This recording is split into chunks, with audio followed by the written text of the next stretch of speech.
Hey everyone, and welcome back to my channel, or welcome to my channel. Today I want to do something not different because I always am doing videos about books, but I wanted to show y'all my 5-star books. There's a surprising amount. There's this stack here, and then I have a whole stack down here, which is a lot more.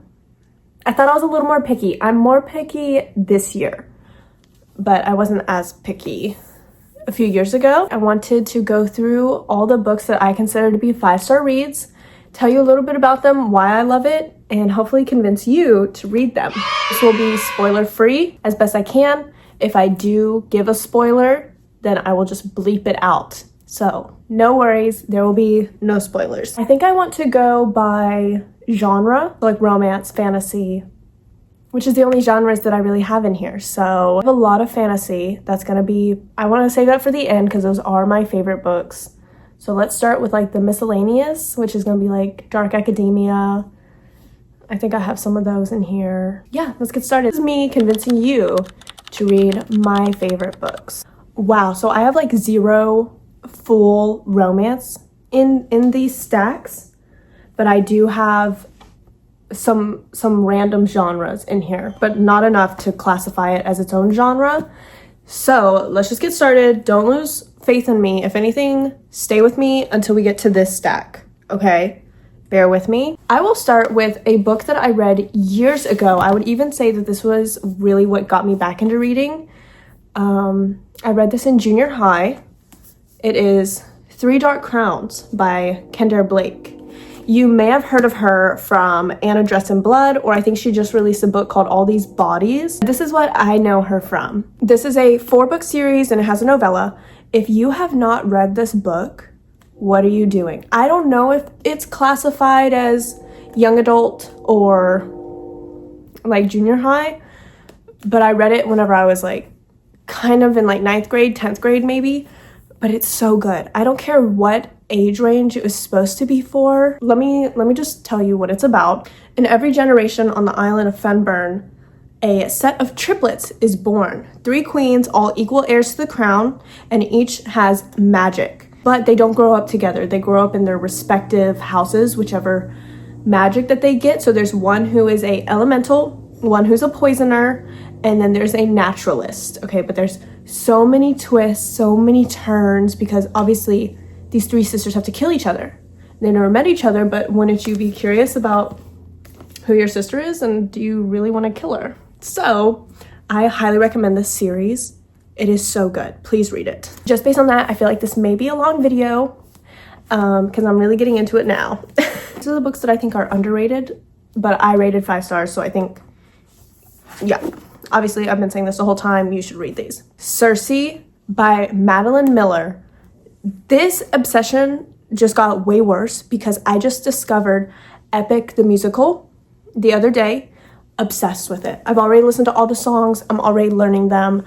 I love Circe songs. Don't even get me started. This is her side. If you have read the Odyssey, because I feel like most of us were forced to read it in school, then you know that she is painted out to be the bad witch. But this is from her point of view, what she went through that made her who she is and made her to hate men. So I love this book. I love Greek mythology. So if you like Greek mythology, this one's for you. Oh, I didn't address it, but this cow. I'm actually in my mom's room because the lighting in my room sucks. My mom is a reader too. These are her books right here, but she loves horror. Like, what is that? What? You won't catch me reading that, personally. I got off topic. I'm in my mom's room. This is her little reading side. We got the rocking chair that I was rocked in as a baby. Here is a cow. I'll show you. Yeah. Oh my gosh. Why does it look so wonky from this angle? I painted that. No, I guess she liked it so much that it's up there now, so just enjoy that throughout the video. Thank you. Next up, 5-star read, Assistant to the Villain. If you've seen any of my past 2 videos, I feel like I've talked about this in there. Yeah. I love this book. It was just so funny. It really caught me off guard. I just picked it up because everyone was talking about it. And I was like, well, you know, it's gonna be whatever. It's so funny. It's a funny fantasy, super slow burn romance. But this book is just so good. It's so funny. So if you just want a lighthearted, quick read, this was 5 stars. It was very good. Next up, maybe unpopular opinion, A Little Life by Hanya Yanagihara. It's a horrible book. Okay, let me say that. This book ripped out my heart. I've cried. I literally, just if I read the last like tab that I had, I literally cry because that's how sad it is. I feel like if you have even picked up a singular book, then you have heard about this book, and probably people have told you it's a 5-star read, but I wouldn't recommend it to anyone. And that's exactly how I feel, just because I know that once you read it, you will never stop thinking about it. Jude, oh my gosh. It's the story of 4 college classmates. They become friends, and then it's just their whole life going through New York in their search of fame and fortune. Well, some of them. It's what people struggle with. It's like real life struggles. But really, we mainly follow the brilliant and enigmatic Jude, a man scarred by unspeakable childhood trauma. And when I tell you it is unspeakable, it is. I'm probably not very convincing right now telling you that it's horrible and that it's gonna rip your heart out. But this book, it just opened my eyes to so many topics that I have not been exposed to, thank goodness. But it is just such a needed read. Rip your heart out, read that. Next, I guess this is getting into the fantasy realm. I don't know, I just didn't really consider it in there, but Hotel Magnifique by Emily J. Taylor. This book, I just picked it up at Target. I didn't even know it was popular. It is a little bit. I do think it's underrated. I read this about just a bit after I read The Night Circus, and I would say that they're pretty similar. So it's the story of a girl and her sister. There is this hotel that appears every night in a new place at midnight. It appears in their city, and both her and her sister are looking for a way out of their lives. Ooh, out of the spot that they're in their lives. That sounded bad. And so they get jobs at this place, and of course it disappears at midnight, so they're kind of stuck there, and you do have to sign a contract. But they meet this guy named Bell, and I think he's actually the doorman, which is so fitting for his name. But of course, with any place, there's a leader, and the leader has magic, and magic is corrupting. So you kind of get a sense that not everything is as magical as it seems, and some things take some turns, and it's just really good. I am that person, okay? I am influenced by Bookstagram. I am influenced by Book Talk. And so I read A Court of Thorns and Roses. I told myself I wasn't going to read this just because of how big this series is, but I did. I do not regret it at all, okay? I love the mass-verse, and I want to read Throne of Glass next, even though I don't because it's so big, but whatever. Court of Thorns and Roses, 5 stars. Court of Mist and Fury, 5 stars. And A Court of Wings and Ruin, 5 stars. Maybe thinking, isn't there more books in the series? Yes, there are 2 more. There is a novella, very small, and then there is the end one, which is huge. It is the A Court of Silver Flames. Those were not 5 stars for me, but these were 5 stars. You know, not every series has 5 stars throughout. There is some. It's actually in these piles over here, but it's just not these ones. I feel like I don't even have to explain these, but I will because I said that I would. A Court of Thorns and Roses. I actually didn't know this whenever I picked it up, but it is apparently a fantasy retelling of Beauty and the Beast. What? This book is about Farah. She is 19 years old. She kills a wolf in the woods. This is not a spoiler. It's literally on the back of the book. A creature arrives demanding retribution because you just can't go around killing wolves in the woods, apparently, you know. Reading the back now, I see how it is a Beauty and the Beast retelling, but whenever I first read it, that was not at all what crossed my mind. But it literally says, at least he's not a beast all the time. So this first book is just about her being taken to Tamlin's fortress. She has to pay retribution. We don't know what it is yet, but she has to pay retribution for that wolf that she killed. This one has Rysand. I don't care what y'all are gonna say. It is not Reese. It is not Rysand. Come for me if you must. It's Rysand. That sounds so fantasy core to me. Whoever is out here saying Rysand, we can still be friends because you read the books, but you're wrong. I'm sorry. And then we have A Court of Wings and Ruin. This one is probably one of my favorite just because it really embodies the fantasy aspect because there's war. Wow.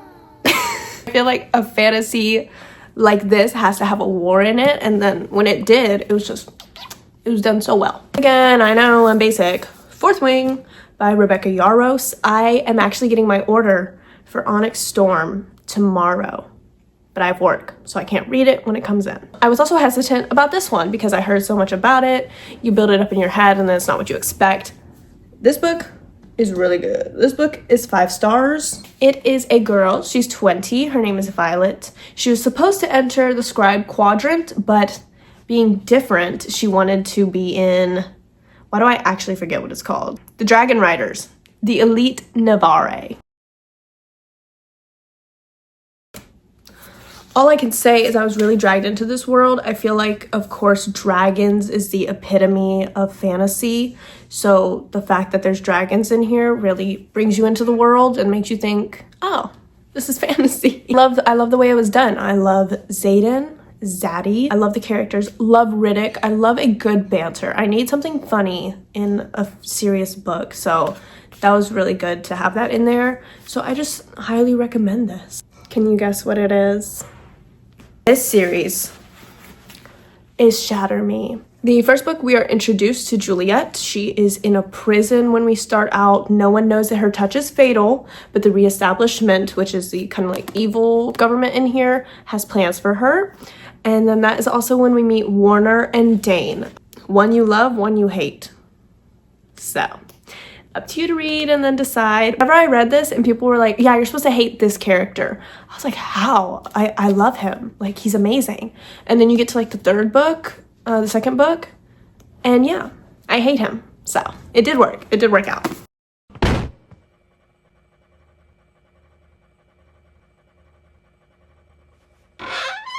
But the whole series is just, I'll just say, Juliet, reestablishment, fight.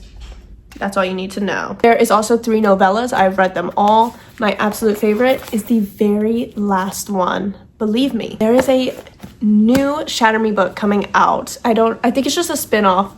It's called Watch Me, and it is the story of James, which is one of the boys' brothers. I'm trying my hardest not to spoil right now. Next up, we have this. I would say is my favorite series, but I'm a little conflicted about it because I did not like the last book. This is the Once Upon a Broken Heart series. If you have not read this, I just have to say you're missing out. I mean, I've said that about every book, but this one especially was an amazing book, an amazing series. This book is about Evangeline. She is about to get married to this guy, but then, apparently he's about to marry another. And so she, in her desperateness, she goes to the Prince of Hearts, who is one of the, I forget what they're called. Oh my gosh, I promise this is my favorite book, but there is like certain powers in the world. So Prince of Hearts is one of them. I think it's the Fates. I think it's called the Fates. Please don't come for me if I'm wrong. It has been a while since I've read this. He promises to help her if she promises him 3 kisses. And you're thinking, well, that's not that bad. Just read the book. Second book in the series is The Ballad of Never After. I would say that this one is actually better than the first one. Not in like a huge difference. It was just so, like, I was hanging on every page, every word, every line. So that's the only reason that I would say it's a little bit better than this one. Just because the ending, oh my gosh. But then we get to the third one. What? A Curse for True Love. I had such high expectations for this one because of the ending of Ballad of Never After. I'm not saying that this one wasn't horrible, but it just compared to the plot twist at the end of Ballad of Never After, this did not live up to the expectation that I had for that plot twist. The only reason that it was a little low. We're almost done, bear with me. The Lightlark series by Alex Astor. This one totally caught me by surprise. I was just going to pick it up because I've had Lightlark on my TBR for so long. I didn't want to get it done with, but I kind of did. Let me just read you the synopsis because really that's the only thing that you need to convince you to read this book. Every 100 years, the island of Lightlark appears for only 100 days to host a deadly game where the rulers of 6 realms fight to break their curses and win unparalleled power. Each ruler has something to hide. Each curse is uniquely wicked. To break them and save themselves and their realms, one ruler will die. So we follow the story of Isla Crown. She is the leader of the wildlings. And then there is, how many other? I forget. There's 6 rulers total, and they all have to compete in Lilac, but it's not a game like you would think, like where like Hunger Games, like where you're put. That's what I thought it was. That's why I didn't pick it up for a while, because I thought it was Hunger Games. But no, like you can talk to the other contestants. You all like go to sleep at night in a bed. Like it's not like you're fighting in the woods or in the wild, which is what I thought it was. And I actually really like the way that it was done over what I thought it was going to be. And then you have Nightbane. There's just so many plot twists. I don't know how Alex Astor does it. I don't know how she thinks of them, but the plot twists in Lightlark and the plot twist in Nightbane, especially in Nightbane, I swear it's always the second book that just so good. And then this was the latest release. I think this just came out in November actually. I just finished this recently, like at the end of December. So very fresh. There is still yet another book to come because this one ended in a cliffhanger, if I can tell you. Oh my gosh. Read this whole series. You will not be disappointed. You will probably fly through it. It's just so good. This may be an unpopular opinion. Crescent City by Sarah J. Maas. I got this book from a friend, and then I just recently purchased Audible, and I really wanted to read it because I've heard such great things about it. And I read A Court of Thorns and Roses, but look at this book. This book is almost 800 pages long, so I didn't want to do that to myself at the start of the year. So I audibled it, and I loved it. I am loving audiobooks. I feel like it's getting me through these books so much easier, and I feel like it might not have been a 5-star read if I had read it, just because I don't have time to just read an 800-page book in a few days. This would have taken me a few weeks. This book really surprised me. It wasn't at all what I thought it was going to be, and dare I say, this series is a little bit better than A Court of Thorns and Roses. I love ACOTAR, do not get me wrong, but just the way that this series progresses, the amount of plot twists, the amount of character development, the characters, there's not a character that I don't like. Well, I mean, unless you're supposed to not like them. They're all done so well. Like there's no character that I've thought, oh, they were not needed. This is about Bryce Quinlan and unfortunate. Oh, no. Okay. I may have said a spoiler, so let me rephrase. There's a brutal murder in the city, and she is affected by it, and then she is introduced to Hunt Athalar, who is a fallen angel. Murder happens, I don't want to say gets over it, but time has passed, and then another murder happens, and then Hunt has to come to her, and they have to figure out together why these murders are happening, who did it. Oh my gosh, the ending of this book, I was jaw dropped. Like there was a plot twist, and I was like, okay, then this person probably did this, and then there was another plot twist about who actually did it, and I was like, what? The plot twists are amazing. I also just finished the second book, House of Sky and Breath. I do not have it physically because I listened to it, but I think I'm gonna buy it just to finish my collection. And then I'm currently listening to House of Flame and Shadow, which I have to once again say House of Sky and Breath might be a little bit better than Crescent City. Excited for the next book. There's going to be a 4th book in this series. I don't know when it's coming out, but I really hope it's soon so I don't forget anything, because as we've seen, as I'm trying to explain these books that I love, I forget everything. Oh my gosh. Okay, so the last series on my list is the Caraval series. This is the special edition from Acrylic Bookish Nook. Sorry. This series is a buddy read to, or actually I think it's all in the same universe actually, of Once Upon a Broken Heart. I read Once Upon a Broken Heart first because I was not aware of Caraval at the time, but apparently you're supposed to read Caraval first. I really don't think it matters. I actually am so happy the order that I read it, because I was introduced to Jax first in Once Upon a Broken Heart, and then you are also introduced to him in Caraval, but he's not as friendly as he is in Once Upon a Broken Heart. Caraval follows 2 sisters. They escape their evil father and go to play a game called Caraval. Just nothing is as it seems is the thing that is constantly repeated. They are helped throughout the game, but then there's of course huge plot twists because there's someone that they are trying to find to help them. His name is Legend. I'm gonna get like a conversation with him. This one mainly follows the sister Scarlet, and then in Legendary we are following Donatello, which is her sister. Just highly recommend these. Finale, oh my gosh. If there's ever a good ending to a series, it was Finale. Stephanie Garber never fails, except maybe a little bit on Curse for True Love. Did I explain those as best as I possibly could? Probably not, but I hope that just from the excitement that I was showing, that you are going to read them and enjoy them. Just commit, just do it. You will not regret it. And if you do end up reading them, or if you have read them, tell me down in the comments if you've read any of them, if you back my decision, or if you think I'm wrong and you think some of them absolutely sucked. I would actually love to hear. I hope that y'all enjoyed this video. I hope that you seriously consider getting some of these books, and I hope to see you in the next video. Bye guys.